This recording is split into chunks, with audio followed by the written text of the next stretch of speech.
Avoidants experience the state of no contact not as a simple absence of another person, but as a profound encounter with their own inner world. Their habitual avoidance of intimacy has often allowed them to move through relationships with a sense of control, masking vulnerabilities that they fear might overwhelm them. When contact is abruptly removed, the external anchor of distraction vanishes, leaving them in the quiet and often unfamiliar presence of their own thoughts and feelings. It is in this solitude that the hidden dimensions of their psyche begin to emerge. Thoughts that were once suppressed, emotions that were carefully contained, and fears that were avoided now rise to the surface. The mind begins to oscillate between the familiar desire for independence and the unacknowledged longing for connection, revealing a tension that has always been present but rarely confronted. The experience of no contact is therefore not simply emotional withdrawal. It is a forced introspection, an uninvited yet necessary dialogue between the avoidant and the aspects of themselves that have been relegated to shadow. In these moments, they may notice the intricate ways they have built walls to protect themselves, only to find that those very walls become the stage for self-examination and reflection. During this period, avoidants often find themselves facing ambivalence of an intensity they rarely allow themselves to feel. There is a simultaneous craving for connection and a fear of being exposed, a dynamic that generates both restlessness and inner conflict. As they navigate these unfamiliar waters, their mind may become preoccupied with memories of past interactions, imagined conversations, or the imagined presence of the other person. It is a subtle yet powerful confrontation with desire and fear, where emotional responses are amplified by absence rather than presence.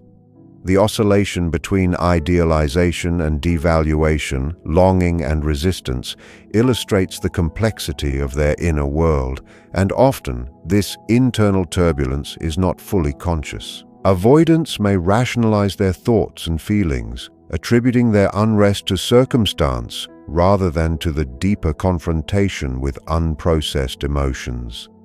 Yet even this rationalization is itself a signal of the psyche at work, attempting to negotiate between vulnerability and self-protection.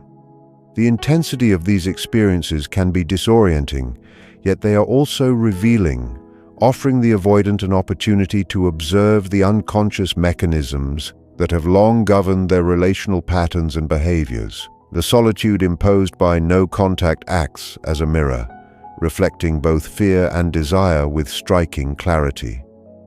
Avoidants are confronted with the realization that independence and autonomy, while deeply valued, coexist with unacknowledged relational needs. The absence of external reassurance forces them to recognize the emotional void that avoidance had previously masked. In this quiet, the avoidant is compelled to witness the tension between longing for intimacy and the instinct to withdraw. This awareness, though initially uncomfortable, is fertile ground for growth. Patterns of projection, emotional suppression, and self-isolation become visible, allowing the mind to explore them without distraction. Even the briefest recognition of these internal dynamics can illuminate the hidden structure of avoidance and dependency, offering insights that might otherwise remain buried. In this sense, no contact is not merely a relational strategy but a psychological encounter with the self, where reflection, recognition, and subtle transformation quietly unfold. During no contact, avoidants often experience a profound surge of ambivalence, a complex mixture of longing and resistance that they seldom allow themselves to fully perceive. This internal tension is not simply about the other person, but reflects a deeper struggle within themselves between the desire for connection and the fear of vulnerability. Their mind oscillates between imagining reconciliation, reminiscing about moments of closeness, and fearing the exposure of emotions they habitually guard. This ambivalence is not a sign of weakness, but a reflection of the intricate architecture of the psyche, where attachment, fear, and autonomy intersect. Avoidants may find themselves rationalizing these emotions, attempting to maintain a sense of self-sufficiency even while being confronted with the undeniable reality of emotional dependence. What is striking is that much of this inner turbulence occurs below the surface of conscious awareness.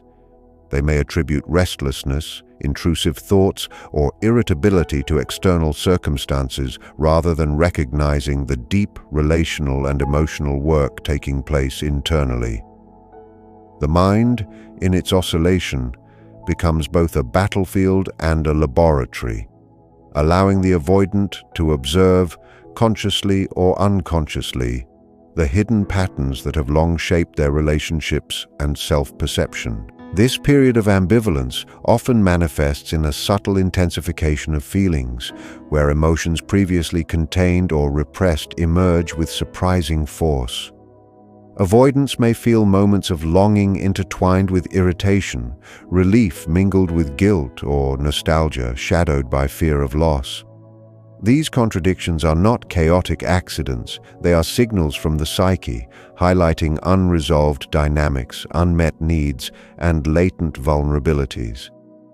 As the avoidant navigates these waves of emotion, they may experience a heightened awareness of their own behavioral patterns, noticing how withdrawal, rationalization, and detachment have been strategies to manage relational discomfort.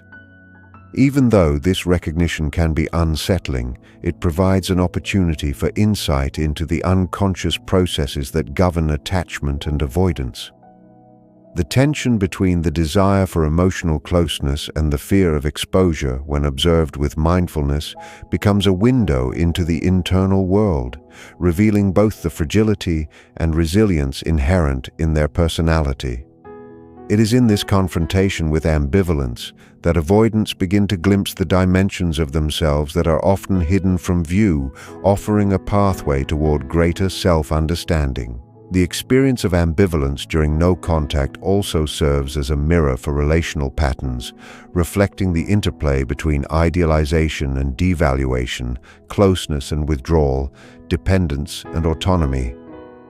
Avoidants are compelled to confront the ways in which these patterns have shaped interactions, choices, and emotional responses. By witnessing the oscillation of thought and feeling without external distraction, they gain insight into the motivations and fears that guide behavior. This period encourages reflection on the consequences of avoidance, the cost of emotional suppression, and the potential for conscious choice in future relationships. While challenging, the ambivalence that arises is not a sign of failure, but a vital mechanism of self-discovery. It is a process in which the avoidant is invited to acknowledge the reality of their relational desires, observe the dynamics of their inner conflict, and begin to navigate the space between protection and vulnerability with increasing awareness, ultimately fostering growth, integration, and a deeper understanding of the self. During no contact, avoidants are often confronted with a form of loneliness that is both profound and illuminating. Unlike simple solitude, this loneliness carries a relational charge, reflecting the absence of another person and revealing the gaps in their capacity for intimacy. Avoidants have long relied on strategies such as distraction, control, or emotional withdrawal to manage the discomfort of closeness. But no contact removes these familiar buffers, leaving them face to face with the raw experience of isolation.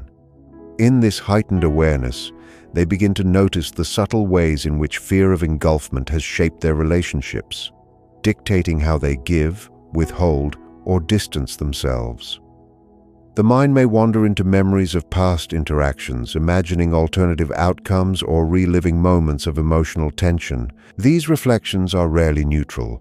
They are filtered through layers of avoidance, projection, and idealization.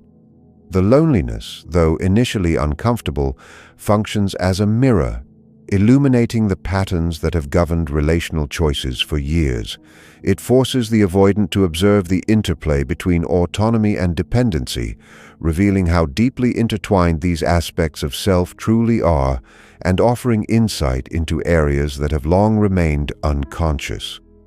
In this sense, no contact becomes more than a relational tactic. It is a psychological lens through which hidden dimensions of the self begin to emerge. This solitude also brings awareness of emotional needs that the avoidant has habitually denied or minimized. The absence of external reassurance or interaction magnifies the sense of emptiness, prompting an inner dialogue that is rarely invited. In these moments, they may recognize a longing for connection that exists alongside their fear of vulnerability, highlighting the paradoxical nature of their inner world. Emotional reflection becomes an act of confrontation, as the avoidant is compelled to witness their fears of dependence while simultaneously acknowledging desires that have been suppressed. The mind may oscillate between self-criticism and compassion as they attempt to understand why emotional closeness has been so challenging. This oscillation, though often experienced as discomfort, is essential for growth. It provides a space in which avoidance patterns can be observed, questioned, and gradually understood, revealing the intricate dynamics of attachment, defense, and desire that have long influenced relational behavior. In this quiet confrontation, the avoidant begins to develop a subtle yet profound understanding of the interplay between fear and longing, isolation and connection that defines their emotional landscape. Through the lens of no contact, the avoidant also begins to explore the consequences of their own behaviors in relationships. Memories, fantasies, and reflections provide insight into the ways emotional suppression and withdrawal have impacted both themselves and others. Patterns of distancing, rationalization, and control are no longer abstract concepts, but become lived experiences that can be observed and analyzed internally. The awareness generated by solitude allows the avoidant to recognize that independence, while valuable, is insufficient in addressing the deeper emotional needs that arise naturally in human connection. In this process, no contact serves as both a challenge and an opportunity. A challenge because it exposes vulnerabilities long avoided, and an opportunity because it opens a path towards self-awareness, reflection, and the eventual integration of previously disowned aspects of the psyche. In this liminal space, the avoidant is invited to witness the dynamics of their own relational mind, and to engage with solitude not as a punishment, but as a profound tool for understanding, growth, and inner clarity. During no contact, avoidants often experience a paradoxical intensification of emotions that they are not accustomed to acknowledging. While externally they may appear calm, detached, or even indifferent, internally there is frequently a complex storm of conflicting feelings. Sadness, longing, frustration, relief, and guilt may emerge in rapid succession, reflecting the intricate interplay between conscious defenses and unconscious desires. These emotional currents are rarely straightforward. They are filtered through habitual patterns of rationalization, suppression, and self-justification. Avoidants often attempt to maintain a sense of autonomy and self-sufficiency even as these feelings challenge their constructed image of control. It is this internal turbulence that reveals the depth of the inner world they usually keep hidden, as well as the latent relational needs they may have long denied. The intensity of such emotions, although uncomfortable, serves an important purpose. It draws attention to unresolved relational wounds, suppressed desires, and unprocessed experiences that have been influencing behavior unconsciously. In this sense, no contact is not merely a pause in communication, but a crucible in which the avoidant encounters the authentic self behind the habitual defenses and begins to perceive dimensions of experience that were previously inaccessible. The emergence of these intense emotions often leads to moments of self-reflection, whether conscious or unconscious. Avoidants may find themselves replaying interactions, imagining dialogues, or contemplating the consequences of past actions. This mental and emotional engagement, while sometimes painful, acts as a subtle form of inner work, exposing the hidden dynamics of attachment and avoidance. Feelings of guilt or shame may arise, not only for past behaviors, but also for the vulnerability that is awakened during the absence of contact. These sensations are significant because they highlight the unavoidable tension between independence and emotional interdependence, autonomy and connection. Avoidants may attempt to suppress or rationalize these feelings, but even suppression is revealing, as it points to the persistence of unconscious needs and relational fears. Over time, repeated encounters with these emotions allow the avoidant to observe patterns of withdrawal, projection, or idealization, fostering a gradual awareness of how these dynamics shape relationships and self-perception. In addition, the intensification of emotions during no contact serves as a subtle invitation to integrate previously unacknowledged aspects of the self. While avoidance has historically functioned as a protective mechanism, it also creates barriers to emotional insight and relational understanding. The experience of heightened feelings provides an opportunity to confront these barriers, observe habitual defense mechanisms, and develop a more nuanced understanding of relational desires and fears. This process is neither linear nor comfortable. It involves cycles of recognition, resistance, and reflection. Yet it is through this confrontation that avoidance may cultivate the capacity to sit with vulnerability without retreating into habitual defenses, to acknowledge longing without losing autonomy, and to engage with the internal complexity of their emotions in ways that foster self-awareness, integration, and psychological resilience. No contact, therefore, becomes a transformative space where the storm of internal emotion is not a threat to stability, but a gateway to deeper understanding and growth. During no contact, avoidants are often confronted with the illusion of control, a sense of mastery over emotions and interactions that they have long relied upon. Throughout their relationships, avoidance has functioned as a protective strategy, allowing them to maintain independence and regulate vulnerability.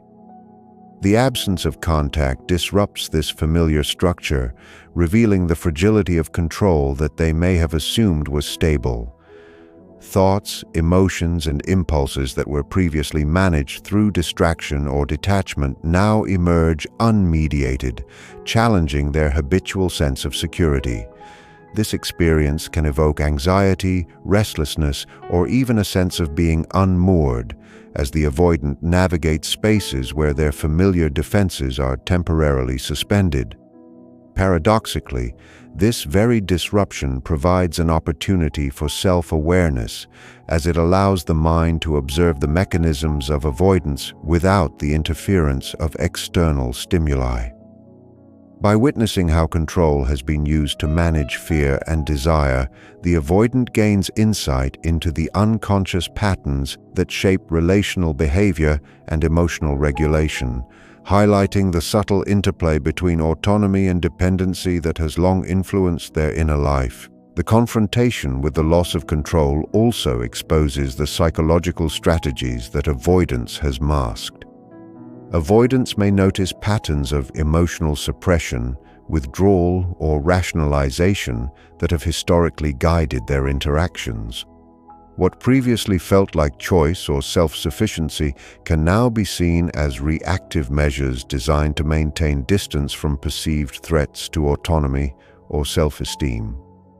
The recognition of these patterns, though often uncomfortable, is essential for understanding the deeper dynamics of attachment and fear within the self.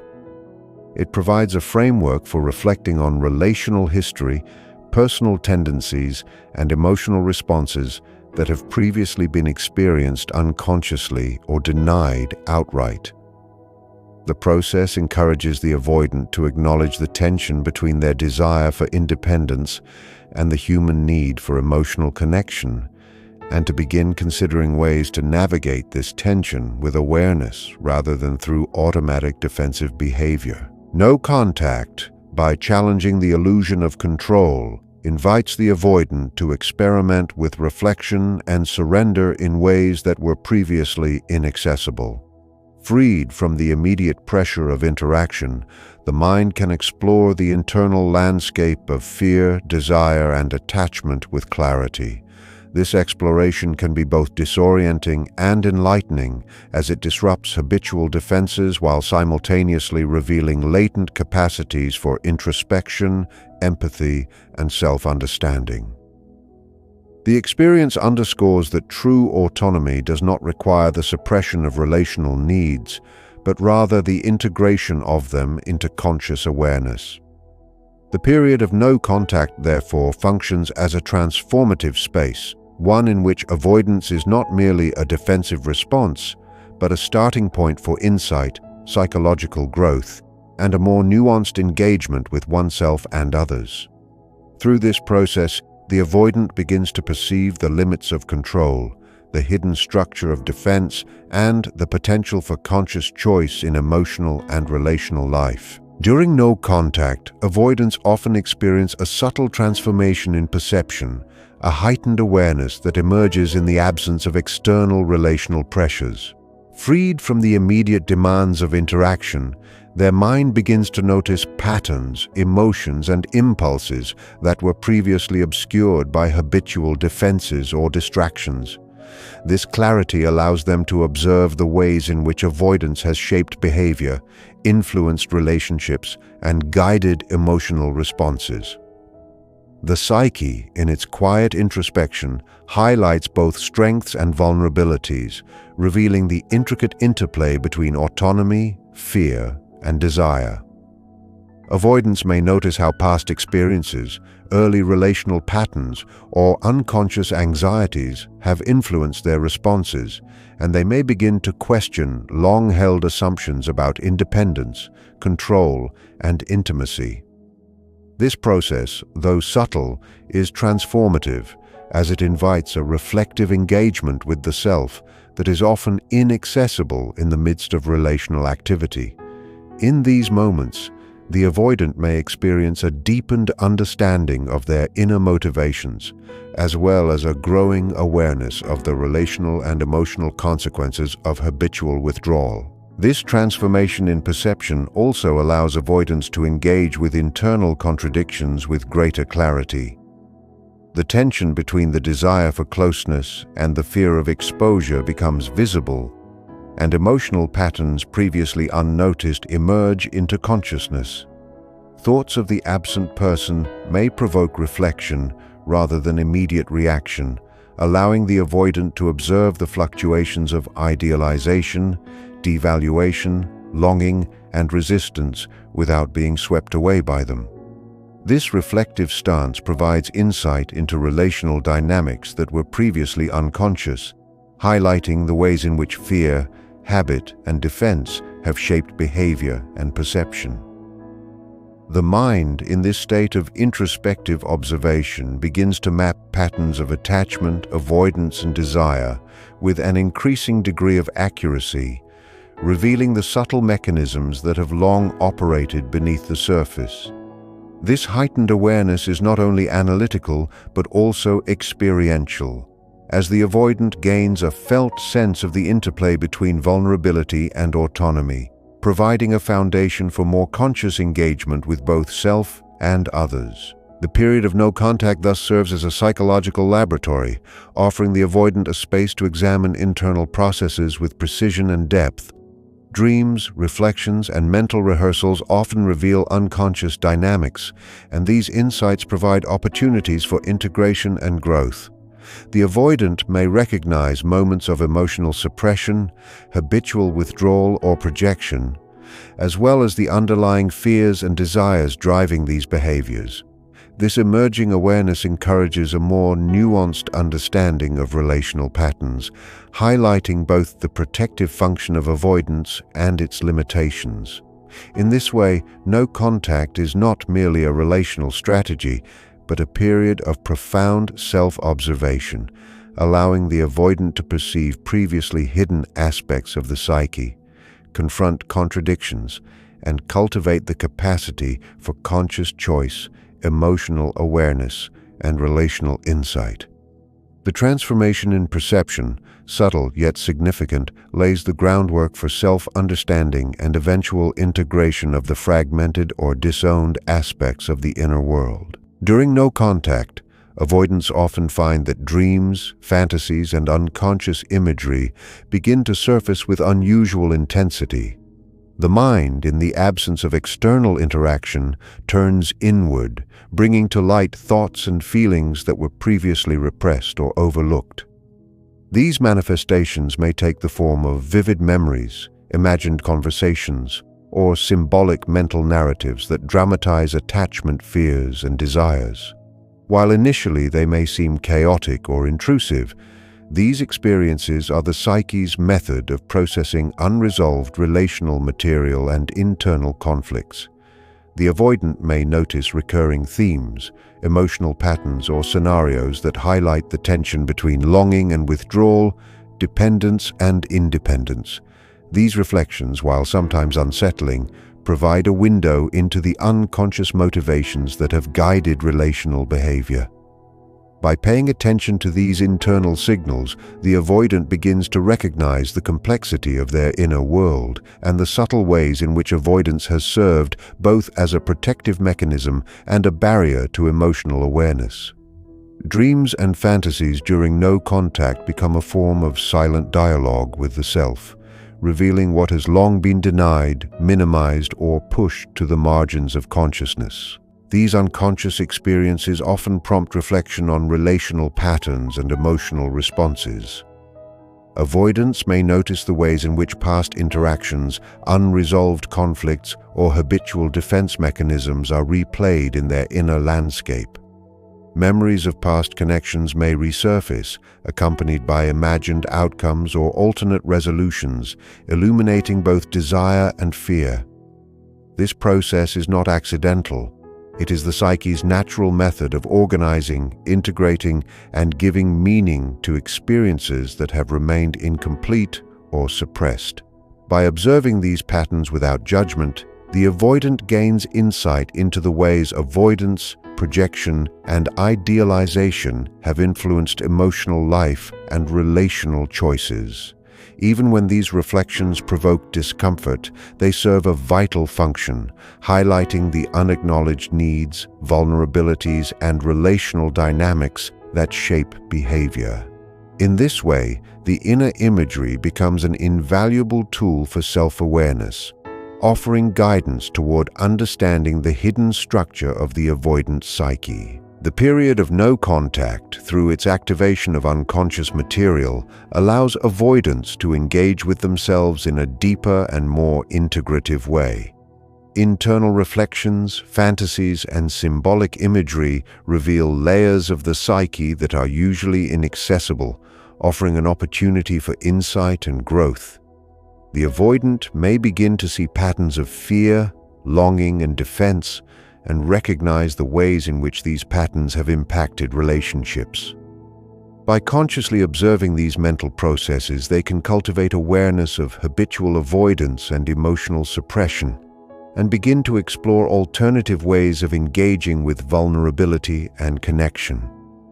In this sense, no contact functions as a psychological laboratory, where the unconscious communicates with consciousness, and where introspection can foster a subtle yet profound understanding of relational behavior, emotional needs, and the hidden dynamics of attachment. Through this engagement, the avoidant is offered a pathway toward greater self-awareness, emotional integration, and a more authentic engagement with both self and others. The period of no contact often becomes a profound journey toward reconciliation with the self for avoidance.